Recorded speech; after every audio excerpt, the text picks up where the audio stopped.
तो सबसे बड़ा हर्डल जो आता है वो है समुंदर को कैसे लांघा जाए। जी।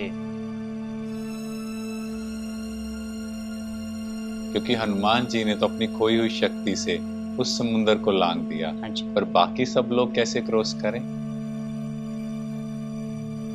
कि इस सागर को क्रॉस करना है तो जिस पत्थर पर श्री राम लिखा जाएगा वो पत्थर तैरने लगेंगे, वो जी। पत्थर डूबेंगे नहीं। जो सागर ने श्री राम को बताई कि रावण बहुत शक्तिशाली है, उसको इतना इजीली परास्त नहीं किया जा हाँ सकता, जी। क्योंकि उसने ये सारी शक्ति शिव परमात्मा से ली है। अंगद ने रावण को कहा कि अगर इस सभा में कोई भी मेरे पैर को हिला पाया तो श्री राम यहां से वापिस चले जाएंगे, ये मेरा फायदा है।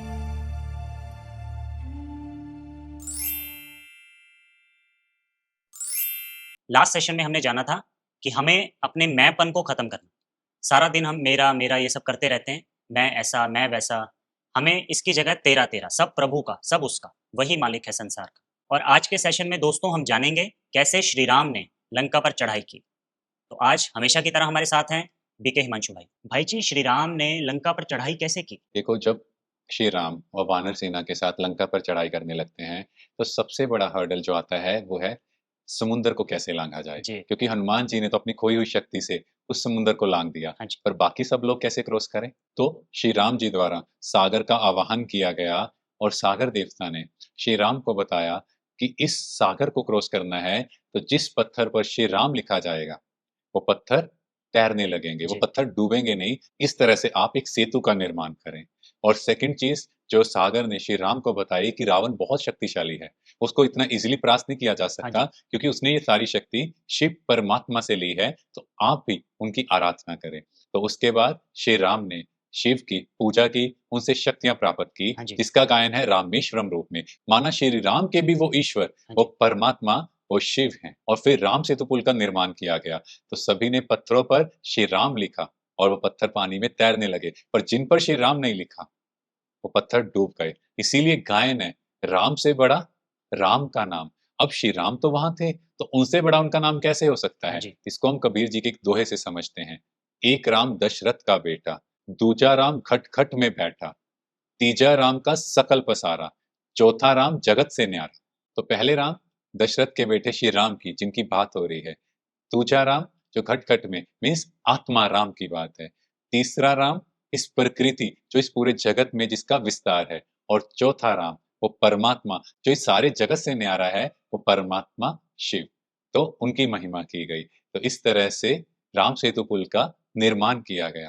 पर यहाँ पर एक बहुत ब्यूटीफुल एक कहानी है कि कुछ गिलहरी भी यहाँ पर राम सेतु पुल के लिए मेहनत कर रही थी, उस निर्माण के कार्य में सहयोग दे रही थी।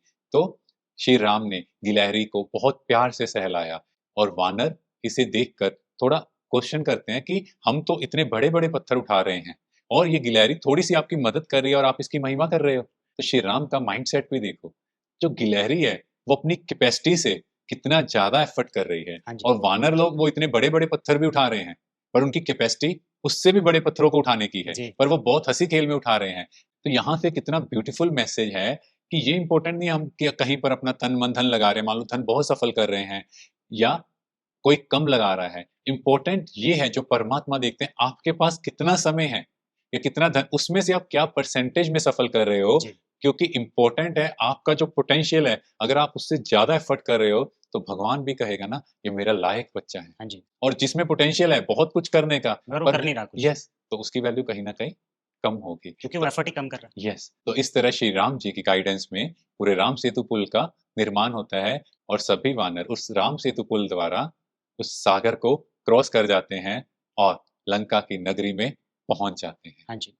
और इसके बाद अंगद को दूत बनाकर रावण के पास भेजा गया। तो अंगद ने जाकर रावण को वार्न किया, समझाया कि आप सीता माता को इज्जत के साथ विद ड्यू रिस्पेक्ट आप श्री राम को वापस कर दीजिए।